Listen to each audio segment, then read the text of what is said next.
Every June, the Queen celebrates her official birthday, and next weekend, Horse Guards Parade plays host to the Queen's Birthday Parade, also known as Trooping the Colour.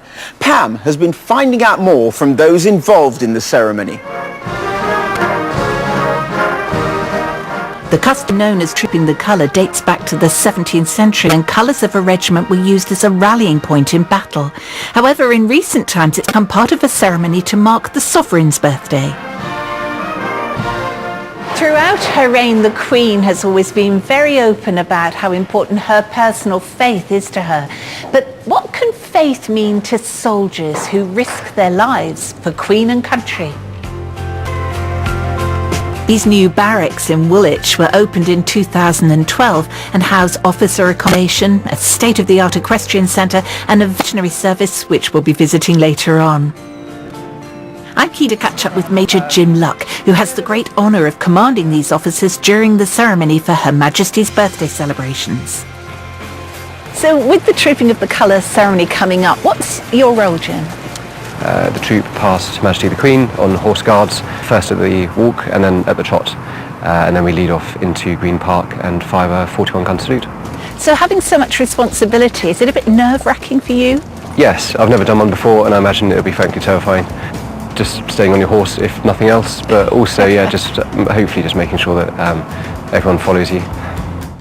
Having served 3 tours in Afghanistan, Major Luck has seen combat on the front line and found solace in his faith. I personally do find it useful and it has given me strength during some sort of darker times on tour, yes. What did you pray for? Strength. And just that everything would work out well on the day. Reach E, circle right, 30 metres. You get to exhale right, you start circle. Preparation is well underway. Makes your arm ache, I can tell you that, but look, sparkling. The King's Troop is made up of 150 soldiers, 7 officers and 131 horses. Captain Caroline Bullard trained as a civilian vet, but now has a vital role within the unit. So it's a bit of a snack going on here. Who's this? This is Louis, who belongs to A subsection and is one of the leaders for the gun team. And he absolutely loves it. What made you choose to be an army vet? I've been to Afghanistan with the military working dogs. I went to France last year for the Somme centenary. So there's some very, very poignant moments sort of throughout my career, which I wasn't getting that fulfillment when I was in private practice. When times are challenging, where's your faith in that? You use it very much to sit quietly. You go to the church on the Sunday and it allows you just a bit of normality. So I know my parents went to church a lot when I was in Afghanistan and praying that I was okay. So you use it as a bit of support, a lot of support. And even some of our bravest officers need that helping hand. We all serve Queen and country, as well as our mates. But for me, that there is something higher as well. And there's no such thing as an atheist in a foxhole.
Coming up, the tale of one boy and his dog.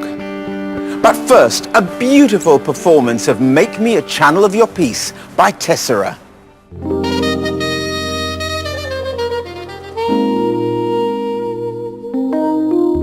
Make me a channel of your peace. Where there is hatred, let me bring your love. Where there is injury, your pardon, Lord. And where there's doubt, true faith in you. Oh, Master, grant that I may never see so much to be consoled as to console, to be understood as to understand, to be loved as to love with all my soul. Make me a channel of your peace. Where there's despair in life, let me bring hope. And where there's darkness, only light. And where there's sadness, ever joy. Oh, Master, I will never see so much to be consoled as to console. Understood as to understand, to be loved as to love with all my soul. Make me a channel of your peace.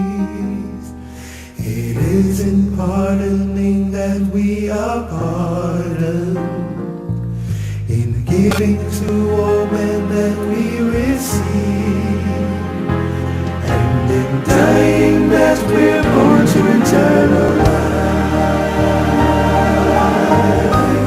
eternal life.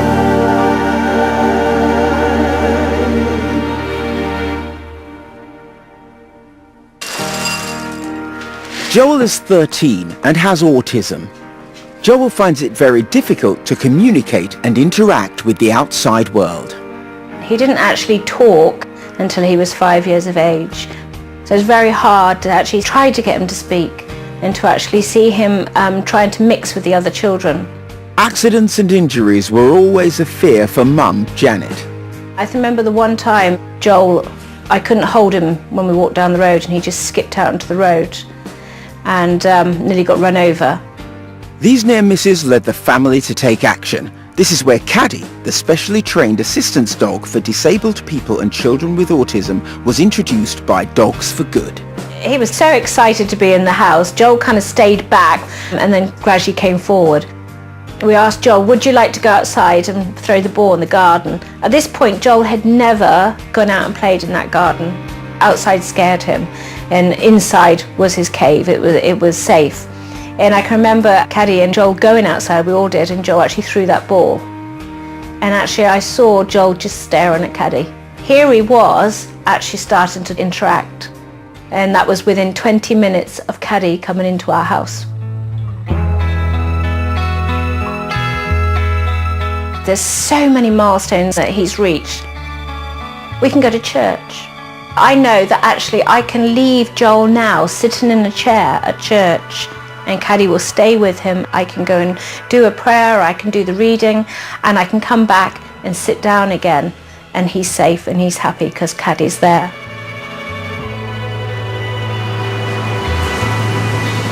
Come on, how are we going to get down there? On the hand. Go on, 2, 1. Yeah! Before Caddy, Joel didn't actually like the beach. We used to have to put a windbreaker around so that he couldn't see it, and that's the only way he would stay on the beach. And now he's playing on the beach. Caddy! We can walk down the road and he's safe. And last year when he came up to me and he said to me, Mum, I want to get confirmed. And I said, do you? Are you sure? He wanted to be confirmed because he wanted Jesus and God to be with him, to help him, because he found the world so hard. And knowing that they were there, it would make it easier, just like Caddy's there, making life easier. Amen. And the Lord be with you. And also with you. I was confirmed at the cathedral, and I really liked it. Peace be with you. Peace be with you. To see him singing when he never even spoke, to see him in prayer is really important. Well, Caddy's guardian angel, because I believe God made him to help me get here, and basically help me to live. Do I believe that Caddy was given to us by God? Yeah, because he was made like we are from God. He's here for a purpose, and that purpose is to help us and to actually show to the world that actually animals are just as important as humans are. And Caddy certainly is in our family.